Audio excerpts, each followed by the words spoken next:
Welcome to this first webinar that we're doing under the Green Hydrogen India webinar series for 2026. We are presenting on India's green hydrogen ecosystem to the Taiwanese Hydrogen and Fuel Cell Partnership, our key partners from Taiwan, from the Taiwan region. And perhaps if I could welcome someone from the Taiwanese Hydrogen and Fuel Cell Partnership. Good afternoon, everyone. This is Sebastian, the Deputy CEO of the Taiwan Hydrogen and Fuel Cell Partnership. Thank you, everyone, for joining us, either our friends and colleagues from GH2 India and our representatives of India, and also our representatives of the GHSCP member companies. So we have to express our utmost appreciation for GH2 India to prepare and invite three very remarkable speakers for today's seminar. And thank you, Nish. Please move on. Sebastian, thank you very much. And as Sebastian rightly said, we have three of India's leading hydrogen developers here with us, and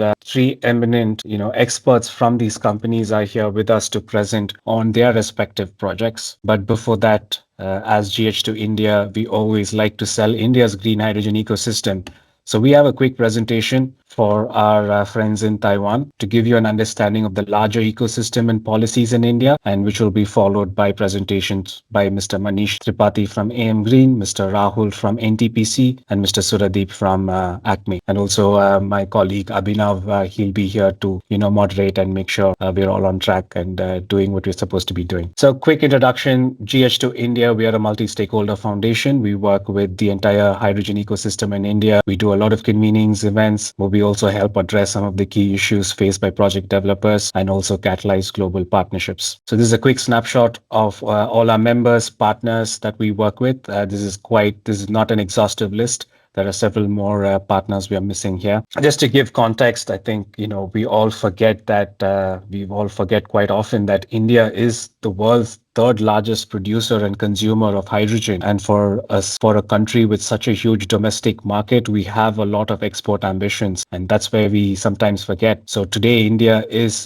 consuming close to 6.5 million metric tons, and it's almost hitting 7 by the end of last year. So we'll know the numbers sometime in the middle of this year. But we are a large hydrogen consumer. Why are we speaking about hydrogen, green hydrogen in India? And why is this important for Indian stakeholders? Primarily, we have a huge resource base. And what you can see here is the solar map of India. And you can see we have quite a lot of geographical area with high DRI. And this makes it very favorable for building solar power. We also have huge onshore wind capacities in India. And there's almost 430 gigawatts of offshore wind that is still untapped. So this robust renewable energy ecosystem is one of the reasons why India is focused on green hydrogen. The second goes to what I was alluding at the first slide, which is our hydrogen ecosystem that currently exists. And as you can see, we have several clusters, industrial clusters that consume hydrogen across the country.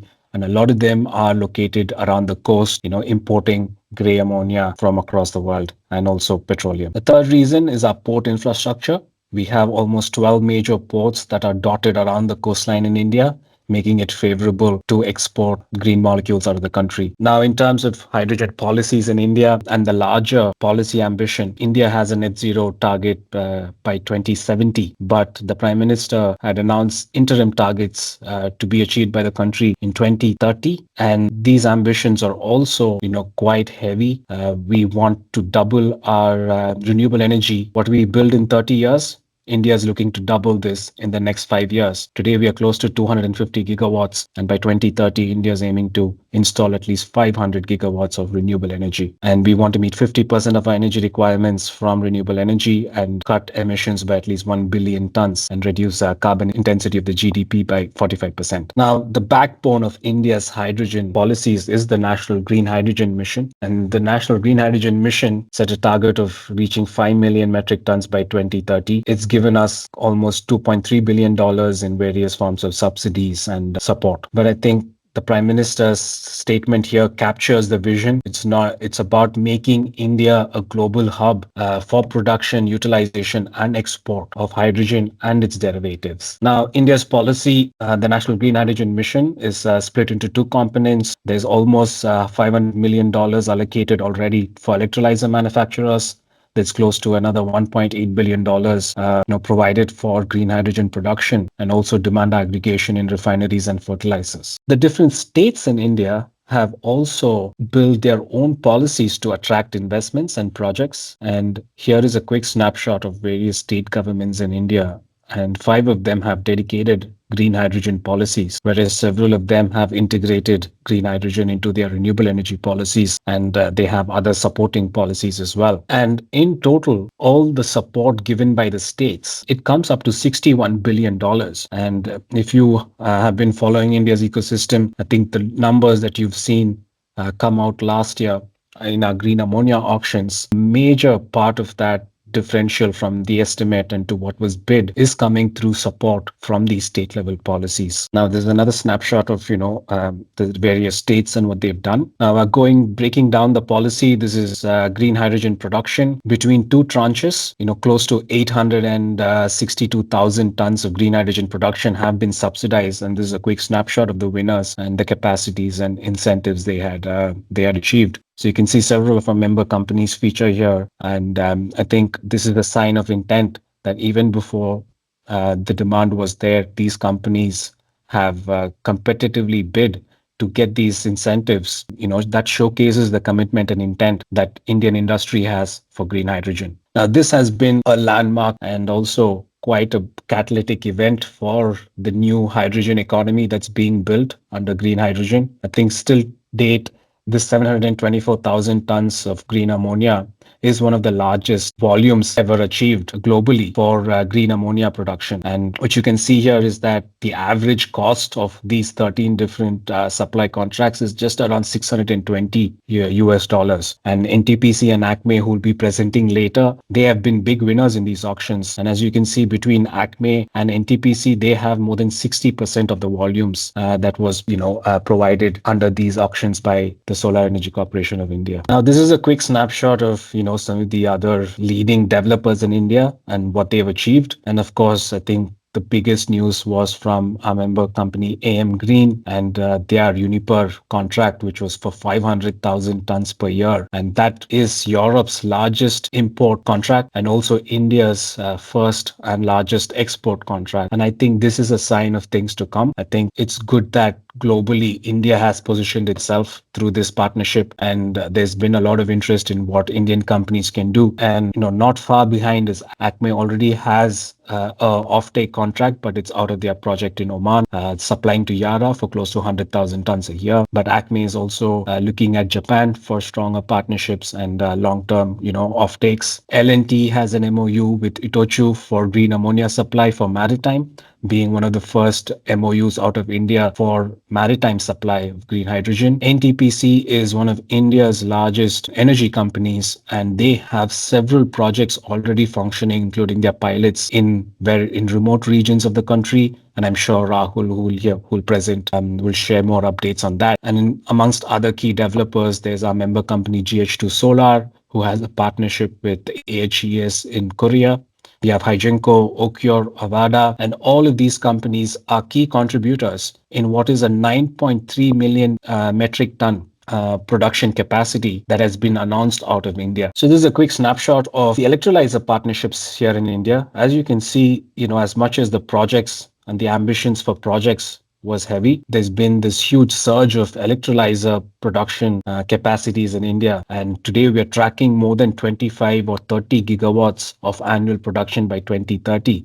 So if the market fruitions, I think India could be a major supplier of electrolyzers globally as well. And Indian companies have been partnering with several European companies and Korean companies and Chinese companies for this, as much as there are several indigenous technologies also available. So this is another snapshot of what you've seen on the green ammonia auctions. And this over here, you can clearly see how much volumes were taken by ACME and how much was taken by NTPC. And this is a snapshot of India's green hydrogen as of December 2025. And in December, there was another commissioning of 3,000 tons. So today, the fully commissioned projects stand at close to 12,000 tons of production annually. And there's close to 2 million tons in advanced stages. And there are close to 9 million tons of green hydrogen that is in early stages And I think once the markets mature, we will see several of these projects fruition. We've spoken about this, and I'm sure Manish will speak a little bit more as well. So I'll skip this slide. And finally, I just want to, inform everybody here about the Green Ports and Shipping Network. We are launching this on the 23rd of February.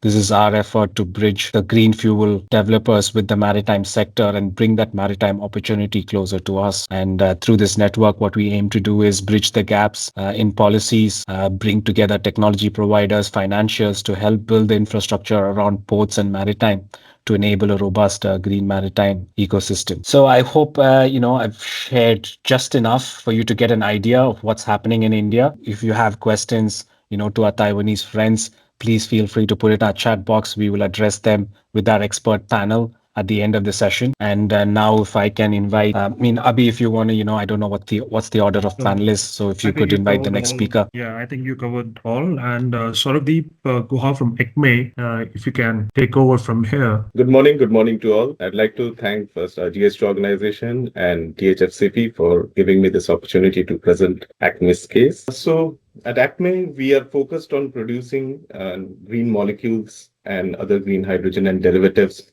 to provide a full-fledged decarbonization solution to our customers. So what we see is the energy transition is quite fragmented, the industry is. Some players are producing only energy, some are focusing on molecules, and whereas some are only focused on the end products, unoptimized assets, and eventually leading to higher costs. So we are ACME are looking at the entire decarbonization solution holistically and trying to bring that everything under one umbrella. So today I'll focus mostly on our green molecules because that's more relevant, but I'll give a highlight of our other businesses as well as we go forward. So our overall umbrella is very much forward as well as backward integrated, starting from the production of the electrons to the eventual production of molecules and the use of those molecules to finally produce the end products that are needed in this decarbonization journey. So this is a very brief group overview of our ACME. On the right-hand side, you would find the different entities that we have that are catering to different parts of the green transition value chain. Our company was incorporated way back in 2003, started in the telecom sector,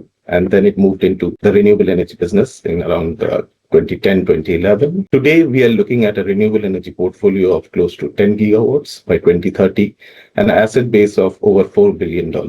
Let me start with our electron business, that is the renewable business. So we are looking at a capacity of 10 gigawatts by 2030. And as you can see on the map on the right-hand side, that all our asset bases are located mostly in areas, which I think as Nish showed earlier, where the solar radiance is very high, solar and wind both. So our project maps those geographical zones. Then next, the main focus of our today's discussion is the green molecules part. So this is a very typical supply chain for a green molecule where we start with the electrons, the generation of renewable energy, then as green hydrogen generation as the core of our production, we then delve into the different derivatives of hydrogen, such as green ammonia, methanol, and liquid hydrogen as well. As we are going to see, we are seeing much more interest in liquid hydrogen as well. And then the midstream part of it, this quite mirrors what a typical oil and gas upstream, midstream, and downstream mirrors. So we're looking at similar game being played out in hydrogen as well. And then after the midstream, that's where we finally supply to our eventual customers. So that's a very basic overview of what a typical green hydrogen ecosystem looks like. Now delving more into the details of our project and where we are. So our first semi-commercial plant is located in Rajasthan in Bikaner, and then we are looking at a 900 KTA facility in Oman. I think Nish touched upon that before as well. And then finally, we are back at India. From Odisha, we are looking at supplying 1.2 million tons of green ammonia. Now I'll delve into these projects in subsequent slides. So first, let me start with our Bikaner project. It has been operational since 2021. Now, the importance of the project is this served as a test bed, as a launch pad for all our future endeavors in the green molecule business. This was a small plant. It was a fully integrated plant with solar co-located of close to 5.8 megawatts and electrolyzer capacity of 2.5 megawatts. But what this facility more served as giving us critical knowledge about electrolyzer operations, what are the limitations of it, what are the boundary conditions for the operations, and how eventually ammonia production from such a process could be scaled back.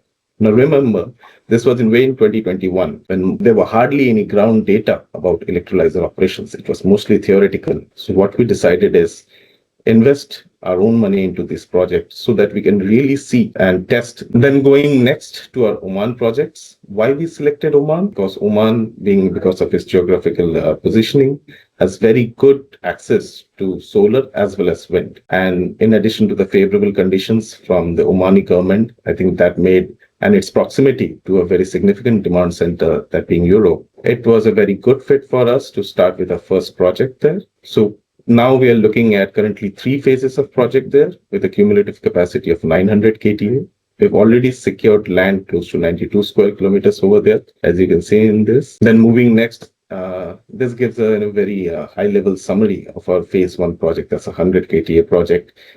It's a fully integrated project with the solar and the energy storage system and everything all located in the same plot of land. Now, this is no longer a project that's on the drawing board, but it's something that's actually on the ground. The construction has started, and we're looking at delivering the first green molecules early next year. And yes, this is also fully RFNBO certified. It's received pre-certification. Now, these are some of the snapshots of our project. You can see that the construction is in full swing, and we have made significant progress and are on our way to achieve our timelines. Now, moving on to our next phase 2 and phase 3 of our Oman project, that is cumulatively 800 KTA. So 100 KTA was the phase 1 of our project, and 400 into 2 will be phase 2 and 3 of our project, for which we have already signed a long-term land agreement with Hydron. That's the local green hydrogen authority over there. And we'll already sign some term sheets and looking into advanced discussions for signing binding of the contracts in the near future. Then coming back to India, we are focused on state of Odisha, as we see that the policies from the local government are very conducive over there. And our project in Odisha is a 1.2 million ton plant that will cater to both IHI of Japan and as well as to the SECI tender that we have recently won. So yeah, I think this is a snapshot. I think Nishant had already shared a similar infographic. I'll not delve much into this, but yeah, just highlighting that we have won close to more than 50% of the total tendered volume that was there. And such a success has had some key drivers, one of them being a fixed price offtake guarantee by the government for 10 years, and as well as the site subsidy schemes that have been offered. So such drivers really allowed us to quote some competitive rates, and which really helped put India on the global map of producers of one of the most competitive green molecules anywhere in the world. I think I'll just briefly touch upon our other businesses, which I'll not go in detail. So first is ACME Green Metals, where we are looking at producing green DRI and HDRI to eventually produce green steel. Then we are also looking at ACME Green Biomaterials, where we'll be employing green ammonia-based fertilizers to synthesize mycoproteins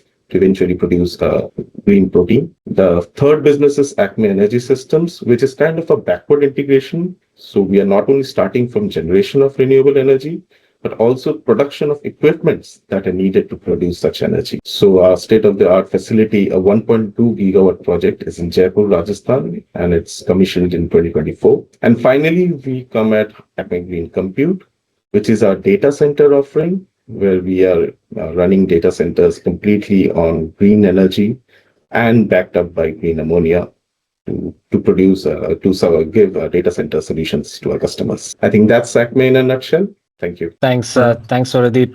I think that was quite comprehensive and quite a lot of things that I didn't know myself. So thanks for sharing that overview. So if we can invite Mr. Rahul from NTPC. Yeah, good afternoon all. Thank you, Nishant, and thank you, Abhinav, for inviting me and being part of this seminar.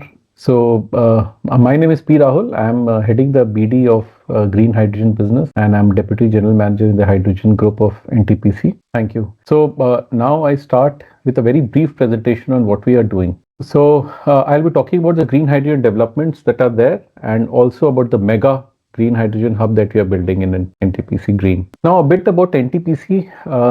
Not to mention, NTPC is the largest. Nish was mentioning one of the largest, but then I would like to mention again that we are the largest or the number one power company in India. We have a total installed capacity of 85 gigawatt, out of which 8.5 gigawatt is from renewables. Rest is thermal and gas installed. And we power 1/4 of the bulbs in India. So we have a giant power share of 24-25% in the entire country, and we have a turnover of 21 billion US dollars, and we have a profit of more than 2.1 billion dollars USD. And as you can see, we have a very diversified post portfolio in thermal, hydro, trading, distribution, solar and wind, and now green hydrogen is coming up in a very big way in our portfolio. We have an umbrella company which is NTPC Green for all the green projects, under which many joint ventures are there. And this company has an ambition to reach 60 gigawatt of capacity by 2032. We have already 8.4 gigawatt installed, and 22 gigawatt are in pipeline. Now, hydrogen we started way back in 2020. So it's been 5 years journey, and we have the maximum on-ground projects by any other company in India. As you can see, and these are the projects that are converted on ground. Starting from the left, we see world's highest green hydrogen mobility project that is in Leh at an altitude of 11,000 feet. The buses are inaugurated with the Honorable Minister in the last November 2025. So there are 5 buses, and this is a purely green hydrogen because we have a co-located solar plant, the green hydrogen production and dispensation unit. So it is the only 350 bar dispensing capacity fueling station in India.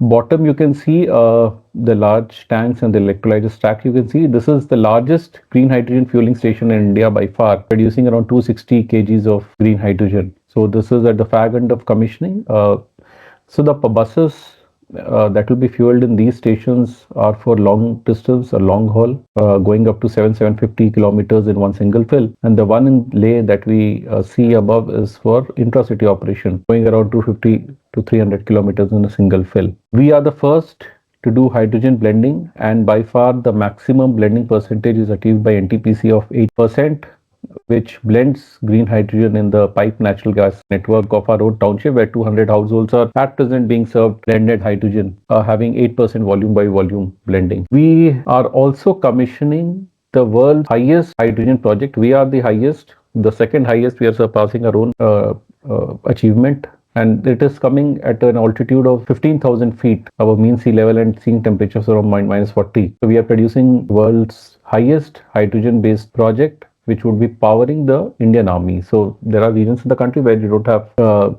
grid. So this would be a game changer for such locations where you did not take diesel and kerosene up to that height, the power that we produce. And the last one is the locomotive that you see. So NTPC has an inventory of locomotives for transportation of coal in a merry-go-round system. So one of the locomotives, we are now converting it to hydrogen fuel cell based locomotive, which would be powered by a 1.2 megawatt fuel cell, and also hydrogen being stored on board of the locomotive. So these were the pilots where we actually soiled our hands and gained much insights. Apart from this, apart from what we have done in our group, there's a R&D wing which has commissioned the largest capacity green methanol project in Vindhyachal that produces 10 tons per day of green methanol by capturing 20 tons per day of carbon dioxide from the thermal power plant stack.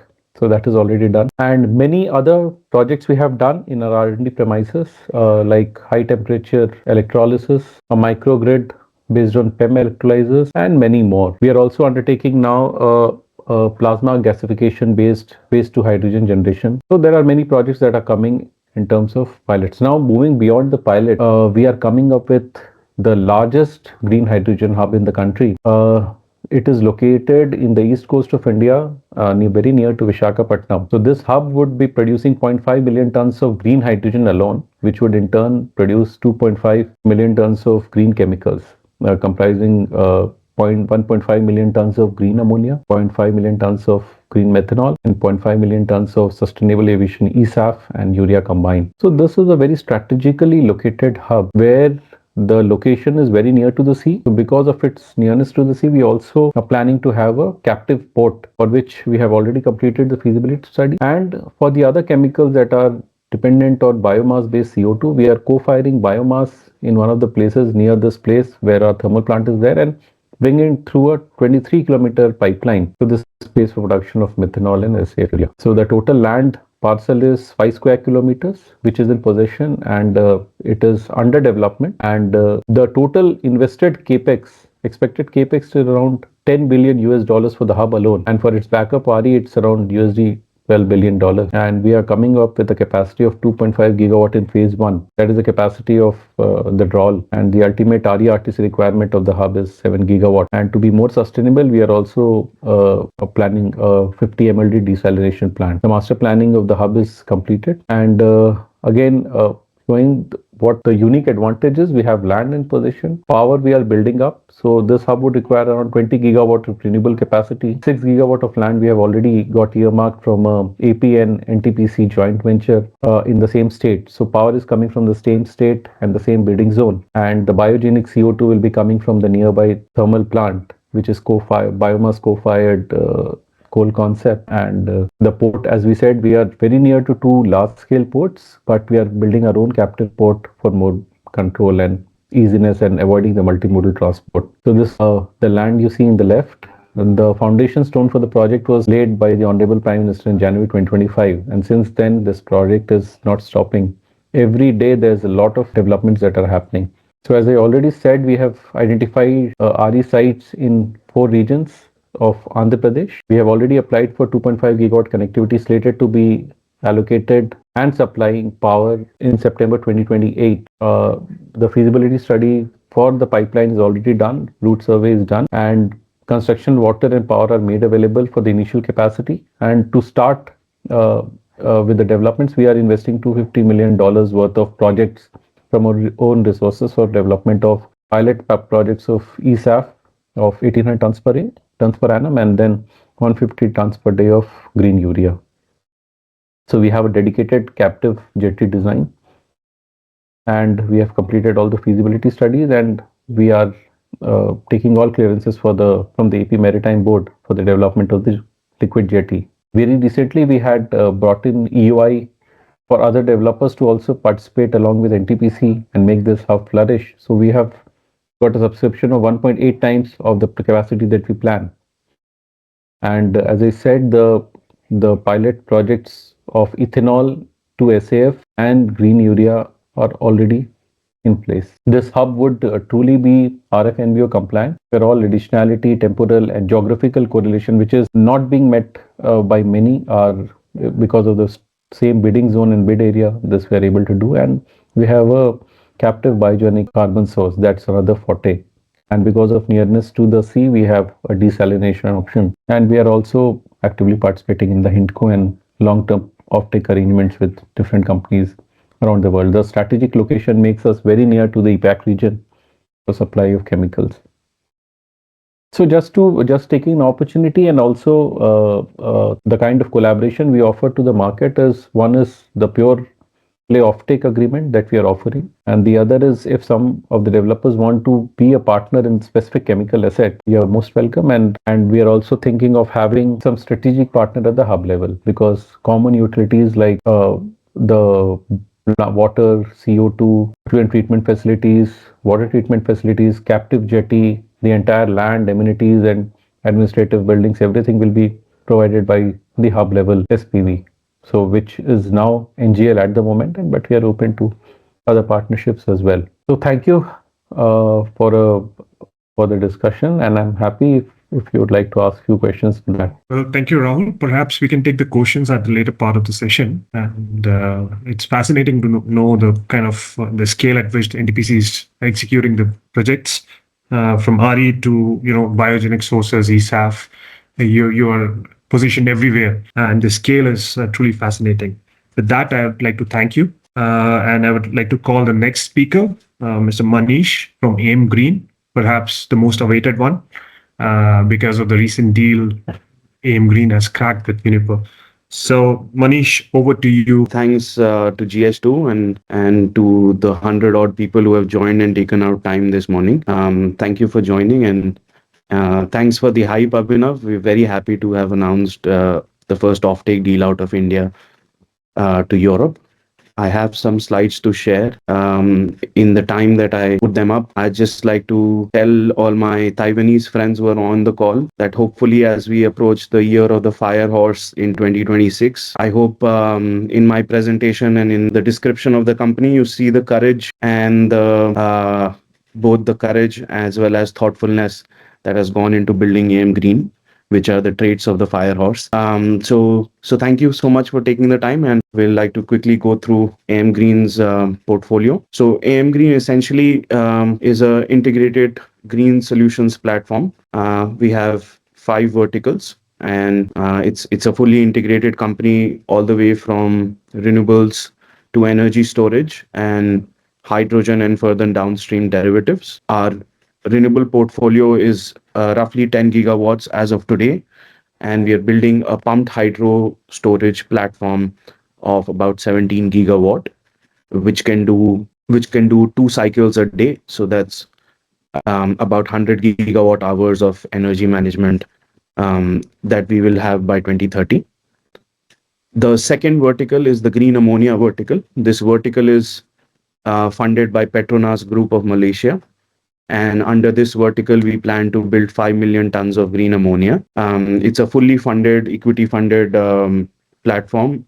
So we have Petronas as the major investor, and we also have investments from GIC Singapore and Abu Dhabi Investment Authority, ADIA. The other 3 verticals are green molecules, where we do bunch of hydrogen derivatives, including pure green hydrogen and liquid hydrogen for supply for use cases of data centers and power generation. And we also do caustic soda, and we also do chlorine use for further downstream chemicals decarbonization.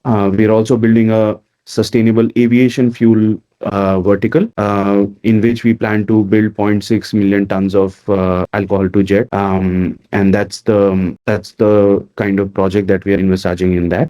The last vertical kind of supports our entire journey, which is the technology and engineering solutions that we provide. So under this vertical, we are setting up a electrolyzer manufacturing capacity of 4 gigawatts by the next 2 years, and we are also looking for technology companies that are in hydrogen storage, metal hydride technologies, carbon capture technologies.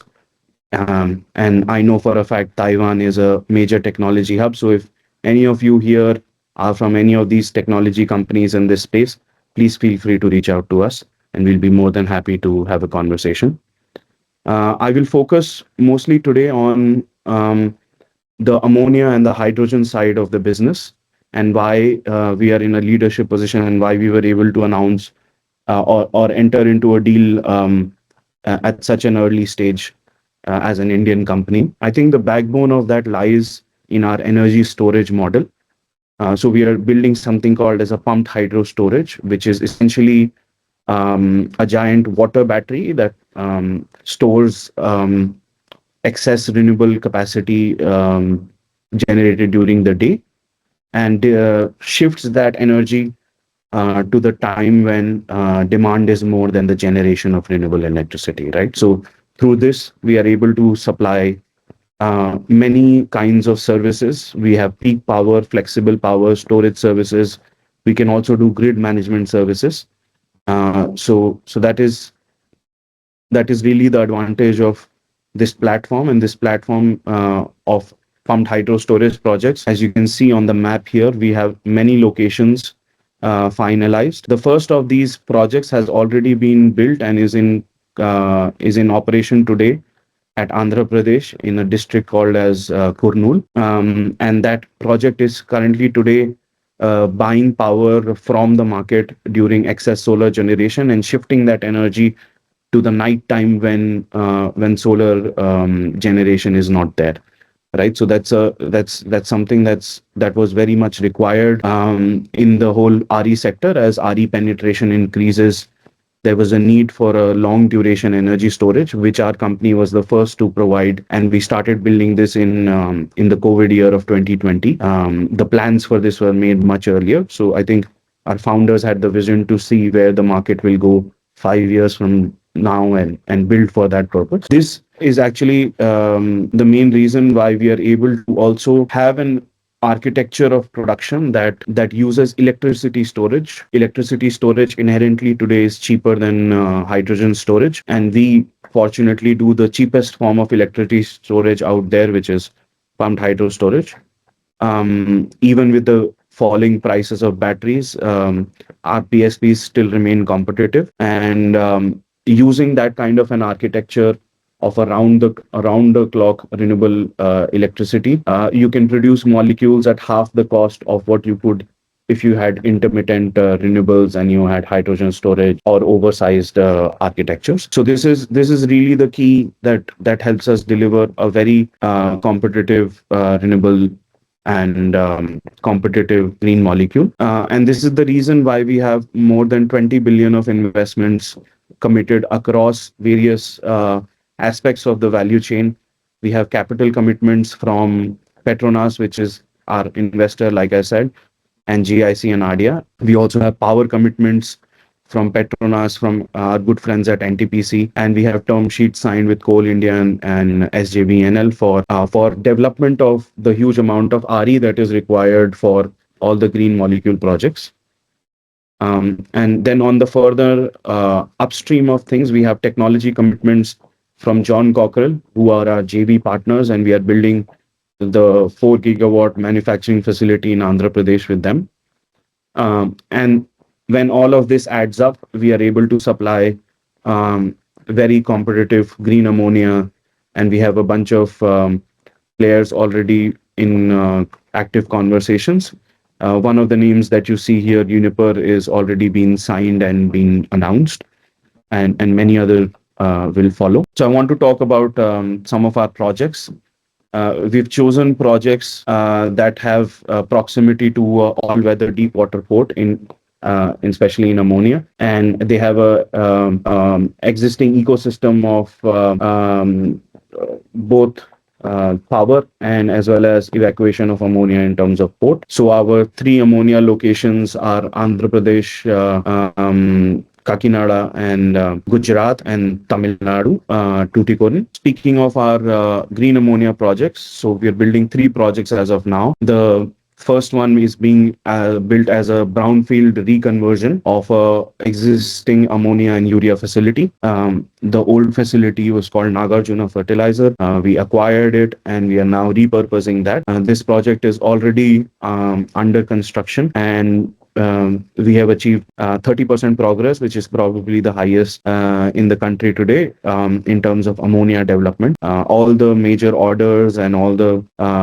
capital items have been placed. And today, in fact, tomorrow is the foundation stone laying ceremony where the chief minister of the state is coming to inaugurate our project.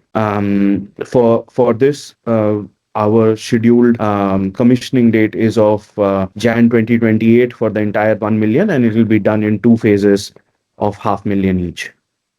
We have renewable tied up with NTPC and also with Gentari for this. So we are sourcing the power under a PPA, and we have the source of water and land, all of that in place. So like I said in the beginning, it is the year of the fire horse, and I hope with this table you can see the amount of passion and amount of thought that we put into piecing every part of the puzzle together. So the first thing that we went after was the technology supply chain that we secured with a manufacturing setup JV with John Cockrell back in 2022. We subsequently raised the equity. We bought land at Kandla and at Kakinada with the acquisition of the ammonia facility in 2023 and 2024.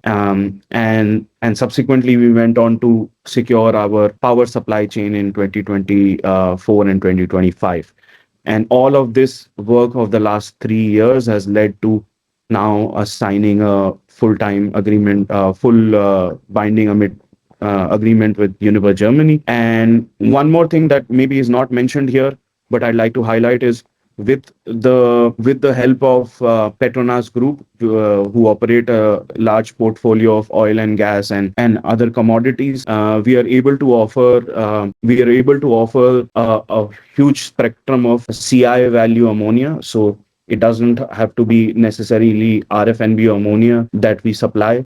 We can supply RFNBO to low carbon to so a bunch from 0.1 all the way up to 1 or 1.5 or 2 CI ammonia is what we can offer with our partners. And that's really the leverage that we have, having someone like Gentari and Petronas Group behind us.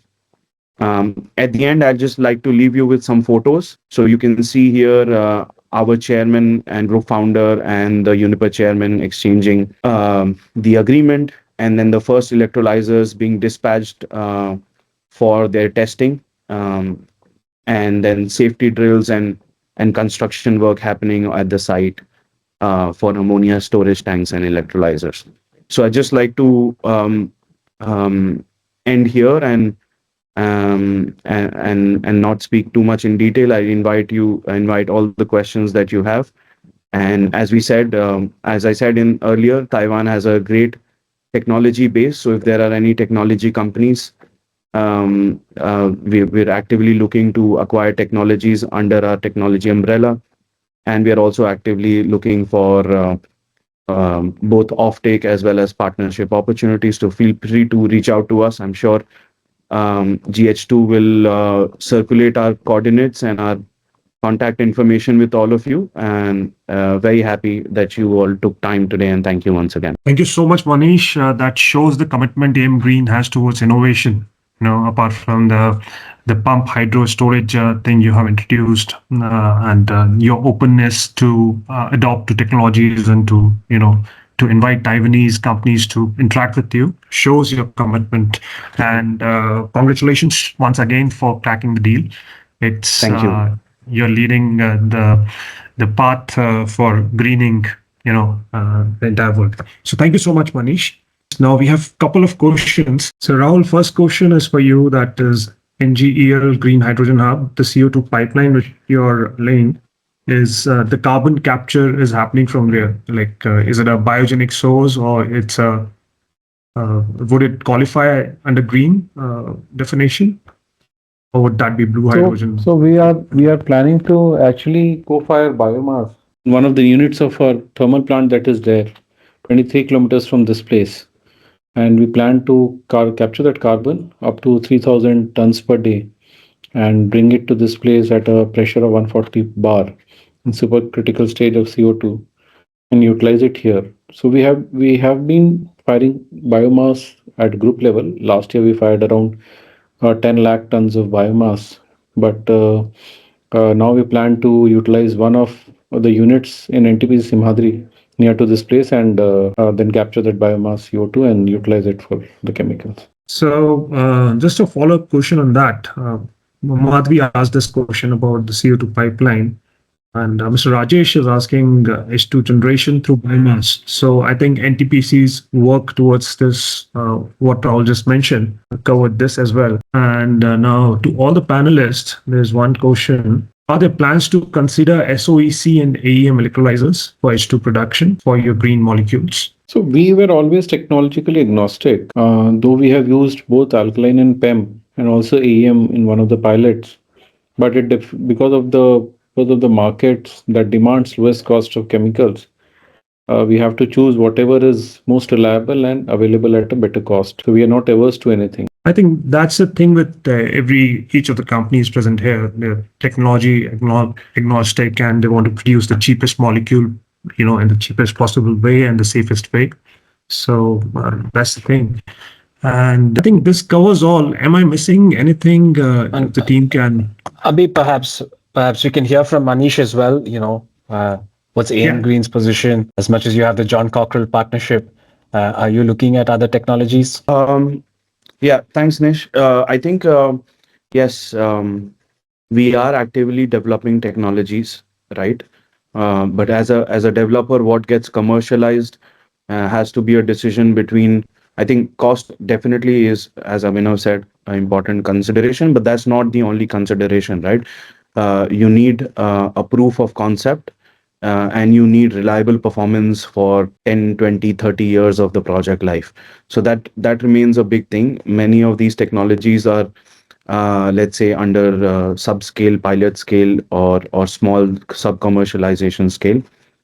So as a company, we are very happy to incubate these technologies and grow them further to a full commercial scale. But the technology partnership with John Cockrell remains for the commercial projects that are coming online today, right?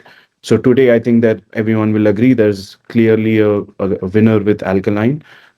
but does not mean that 10 years down the line it has to look the same, right? So we were very happy to develop that ecosystem of technologies, and and partner with technology companies that are doing new novel technologies. We would always want to increase the efficiency of production, and also the reliability of production. So yeah, I'm more than happy to say that we are not tied to a technology. Thank, thanks, Thank Manish. you. I think that was a quite a good answer, and I think also reflects larger strategies. Souradeep, perhaps an ACME's perspective between AEM, SOEC, or any other emerging technologies you think the industry needs to look out for. Yeah, truly. Yeah, it's true. I think I echo what our other panelists said, that yes, we are agnostic, but with the experiences that we had gained from our first Bikaner plant and the sort of reliability of not only performance, but also its manufacturing and its the supply chain behind it, we see that today definitely alkaline is a clear winner. But yes, we are definitely looking at a plant that's will be there for at least 25 years. And thus, we will have to be open to all our emerging technologies, SOEC definitely being one of them. I know SOEC has its own challenges, but it's very promising, and we are closely following the technology market landscape as it is evolving. Thanks, Souradeep. We have one more question that came in from Manish and Souradeep. Are your companies working on any green methanol prospects as well as green ammonia, apart from green ammonia? Yes. So, as I shared in my slide, we are also looking at green ammonia, and we're looking at setting up a facility in Odisha for green methanol. So, we are currently looking at the entire value chain of green methanol and how would we go about it. But that's something definitely in our radar, and we are very closely looking into it. Yeah, same goes for us, Nish. We are looking at methanol. We have a dedicated team in place who looks after methanol and SAF projects. It's one of our verticals, and we are today actively. I mean, in methanol, the main challenge is carbon sourcing, right? And we are also having government discussions today about carbon sourcing at MNRE. So I think that's one thing that I'd like to highlight to our Taiwanese friends as well. I think the next wave of projects and next wave of initiatives will be around methanol from all developers. So that's happening actively in the government, and that's happening actively in every company. So if there are any methanol companies or technology players who would like to connect, so please feel free. It's very much something that's being explored. Thanks, Manish. We've had one more question that came in. If you can look at the Q&A box and take that up. Also in the chat I- box, there are a couple of more questions. One is on the hydrogen storage, another one on the EPC. I think hydrogen storage is better if Souradeep takes that, since their project architecture is based on it. So Yeah, so- yeah. Yeah, thanks, Manish, for that. So yes, hydrogen storage is definitely in our consideration, and what we have seen is yes, definitely there are some safety aspects that are associated with hydrogen storage, but still, it's not a novel technology, and it has been done quite successfully globally previously, and the cost economics of it also makes sense. So with hydrogen storage and energy storage combined, the cost of economics of the eventual hydrogen, the LCOH of it, that really makes sense. So it's both hydrogen storage, I think, from a commercially as well as from a technically, presents a very formidable case. Thanks very much, Souradeep. Rahul, I don't know if you would like to add to that on hydrogen storage. Yeah, on hydrogen storage, I mean, see, given the scarce resource of wind renewables, so that storage is critical because now, thankfully, the battery prices have come down. Otherwise, because to operate the plants and ammonia plant also at a minimum turn down, you definitely need a storage. So few of the projects that we are planning now are having quite a good amount of storage, and storage at low pressure is coming at a quite a competitive rates now. So, but given the low cost of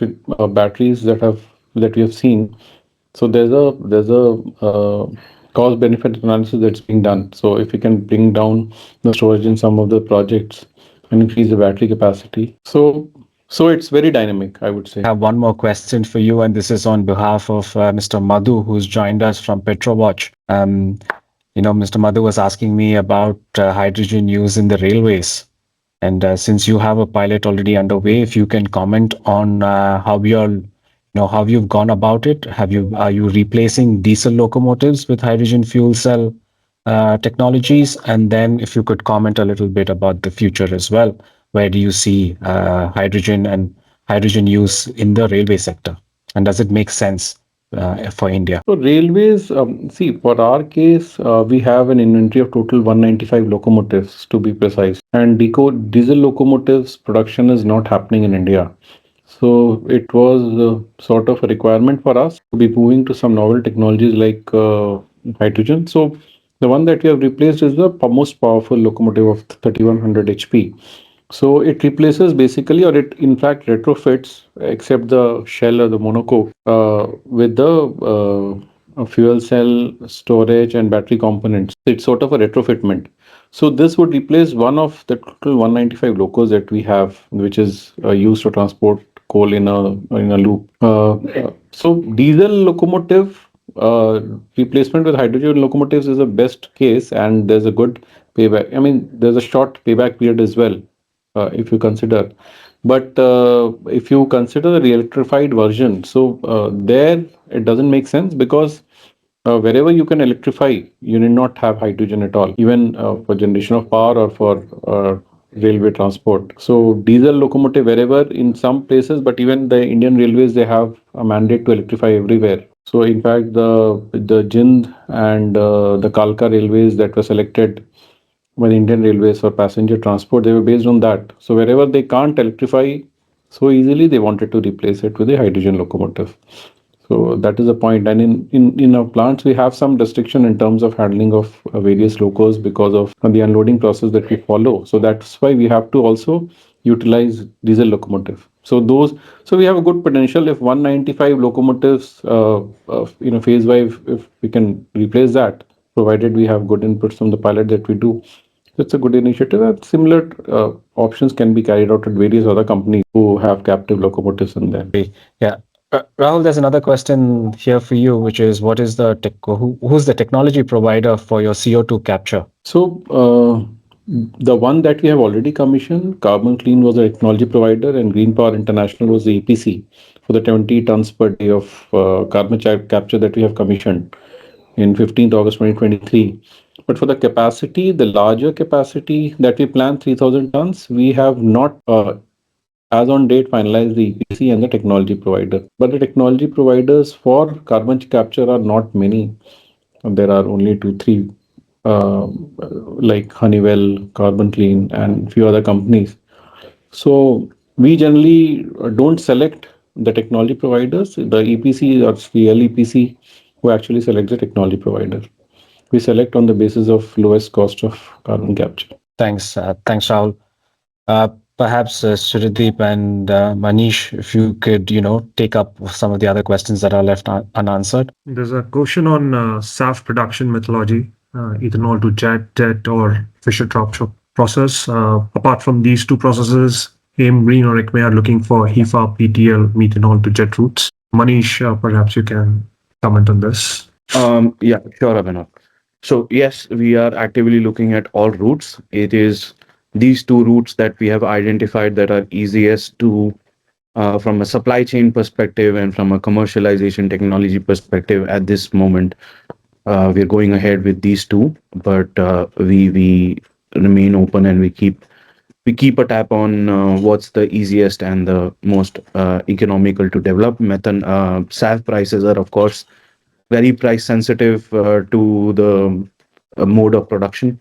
So that remains a key challenge. And for now, these are the two avenues that we have shortlisted, but we're evaluating all of them. We keep evaluating all of them, and as should some new pathway or a new breakthrough come through, we're still nimble enough to change our strategy on that. Souradeep, your comment on this SAF production methodology. Yeah, so that's something we are not very actively pursuing as of today. But yeah, we definitely see the market for SAF growing with the EU regulations and other regulatory frameworks that are being developed or are there in the place. But we are closely following, but that's something that we are not focusing actively today. Thanks. Maybe Rahul can comment on this SAF question because NTPC Green is doing something with SAF. Yeah, so the pilot of 1800 tons per annum that we are building is through 4G ethanol to jet route. But we are open to both methanol to jet route as well, because this pathway is approved under the ASTM 7655. So methanol or e-methanol to SAF route is not yet approved, and there are some techno-commercial evaluations that we have done, and we are still not very clear whether the ethanol to SAF route is to be taken or methanol to SAF route, e-SAF route is to be taken, because the costs are almost 3 to 4x of the normal SAF that comes out of HEFA. So we are open, but the one that we're doing is with ethanol. Thank you. There's a question on the EPC execution, the project execution methodology. How are the EPC contracts being designed? Is it given to single parties, or they're multi EPC contracts? So maybe Souradeep, since you already had the initial project at Rajasthan, so your experience from executing that project, if you can just share with us. Yeah, for that Rajasthan project, I think it was a small scale plant, so not a full-fledged EPC or a LSTK sort of a job was involved there. But yes, for our ongoing Oman project, we have awarded to a single EPC player with an engineering contractor in between there. So a very standard process that's followed for project execution. We are going through there. So a single EPC player with an engineering consultancy involved. That's what we're looking at. So I think we'll replicate a similar model for India projects as well. Maybe Manish, you have a different execution style in your company at ACME. Yes, we do indeed. We have a very hands-on style, and we have a lot of involvement. So we're building like I said, we have a whole dedicated technology vertical. Under that, there are more than 300 engineers that sit today. So we want to develop in-house capabilities for these green molecule projects. So our approach is very much hands-on, and we have multiple package contracts. We do have an integrator in the form of Rely, which is a joint venture of Technip and John Cockerell. So they are our EPCM contractor, but we have a very hands-on approach. The owner remains the final approver of all documents, right? So it's different compared to the other two companies. Rahul, being in public sector, what are the EPC challenges, and what are the methodologies you follow when tendering happens? So how this is executed, the projects are executed. Yeah, so it is not very imperative for us to go for some packaging philosophy. But what we plan to do, or we are doing at the moment, is we source electrolyzer separately and then have 7 to 8 packages for different things, like transmission. With captive transmission line, we have a separate package. Water treatment, we have a separate package. DM water, we have a separate package. And for the civil work, we have separate package. For transportation, so 7, 8 packages we have devised, and then we go for tendering on that. But for smaller projects like the methanol one or the ethanol one, or the pilot that we have done, we have selected only single EPC with the onus of bringing along the technology licensor as well. Thank you. Rahul, just a follow-up question with you regarding your urea production at AP. Is it meant for export or domestic usage? This is a question from Mr. Debakar. The urea we have deficit of urea because we have to import around 6 to 8 million tons of urea in India over and above the domestic capacity that we have. So for urea, we did not go to the export market. So Indian market is itself enough to supply the urea or the quantum that we want to do right now for green urea? So I think we have come to the end of this session and webinar, and I would like to thank all three of you for a very insightful discussion and the presentations you had. Maybe Nishant, you have anything to say? Yes, I was just going to call you out, Sebastian, and I think you guys should have been asking all the questions, but I'm sorry everybody from India stole your time. But if you have anything, we're happy to give you another 5 minutes if you'd like to ask anything specific. Thank you. And if I may, I would like to ask for our THFCP member companies, do you have any questions so far? If so far you have no question, I personally have one question. Well, as far as we all know that, our partnership is run by the Taiwan Institute of Economic Research.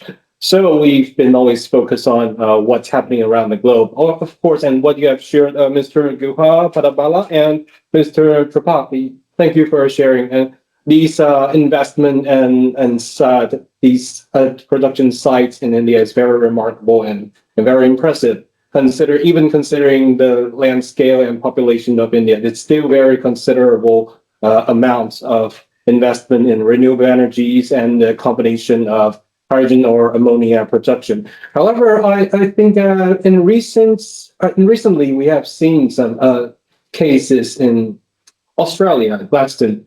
I think one of they got an investment. They have an investment in ammonia. I think it's ammonia production sites has been cut the funding from the Japanese enterprises. So I'm personally curious that do you have this worry or concern about of course you three companies, you are very large enterprises in India, and you must have some very in-depth analysis for these projects. But do you think there's a possibility that what happened in Australia could also happen in India, and why or why not? Because India and Australia, you're both country gifted with abundance of resource for renewable energies, and the government are both providing a considerable amount of supporting either financial support or policy support for these projects. But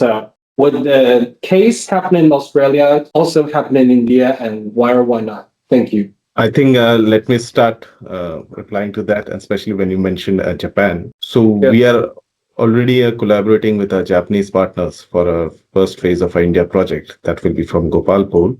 It's an applicant for the Japanese CFD scheme.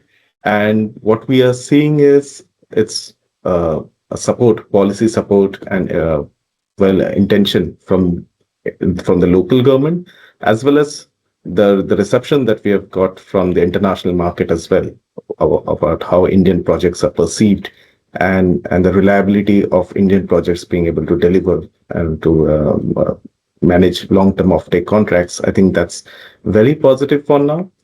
And in any case, our projects, let's say, for example, our first projects, that has 100% offtake by Yara. So we are looking at projects that have a majority of volume secured, and only then we are going into its construction. So yes, a favorable policy structure, a very well-managed contractual structure, and definitely a very push from a promoter level as well as from the government level. I think all these factors contribute to, and we are looking at a very strong and stable ammonia production supply chain out of India. And I think what also separates us from any other geography, like Australia, is we are not only looking at very high potential for solar and wind or any other renewable energy, but there's also a very strong grid that is present in India that actually enables us using those electrons produced and finally delivering it to the production hubs. So I think India's grid plays a very differentiating factor and really enables us to scale our production and achieve our target of being one of the major green hydrogen suppliers to the world. Thank you. So if I can go next, Nish. yes, please. So yeah, so thanks for that question. I think just as a context, this is a critical time for the industry globally.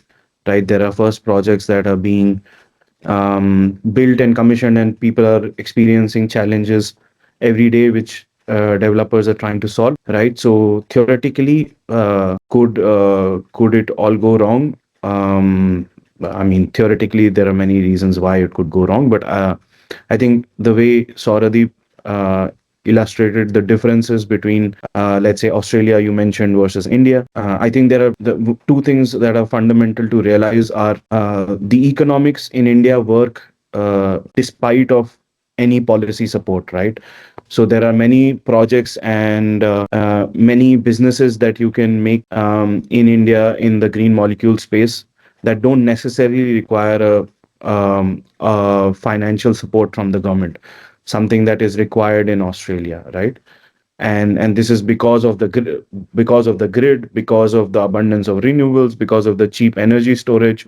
All of that comes together in your final price of green molecule or green hydrogen, and so that's on a standalone separate note viable without the incentives. The second part to add on top of that is India has political leadership consistency. For the last 10 years, we've had the same government and consistent policies. So there is a very clear path and visibility to all the developers of the certainty of the regulatory framework. And there are many active discussions where feedback of all the developers are taken into account, and government actually progresses to make the whole ecosystem more suitable and viable, right? So I think project economics as a standalone is very different in India compared to a region like Australia. It's not dependent entirely on subsidies. There's a strong case economically, and on top of that, we have political leadership consistency, and we also have regulatory outlook for the next coming years. So something similar happening, for funding being taken away or projects not getting or getting FID and not coming to fruition, is very highly unlikely in India. Theoretically, there are many other factors that can go wrong, but at least not these two, right? There's a strong favorable economic rationale, and there is a consistent regulatory support. One Okay, more thank thing, you. I mean, you have tacitly touched upon the other thing that is there is our grid is very strong and stable, and it's a single grid. So there's also a very good transmission, IECS transmission capacity that we have, which is being augmented. Whereas in Australia, to the say western part of the nation, you have to make a lot of investment in terms of having your own transmission system. So that adds on to the cost. So barring few restrictions, but because of the single grid advantage we have, and also the waivers that are there till 2030, that also adds to the lower cost.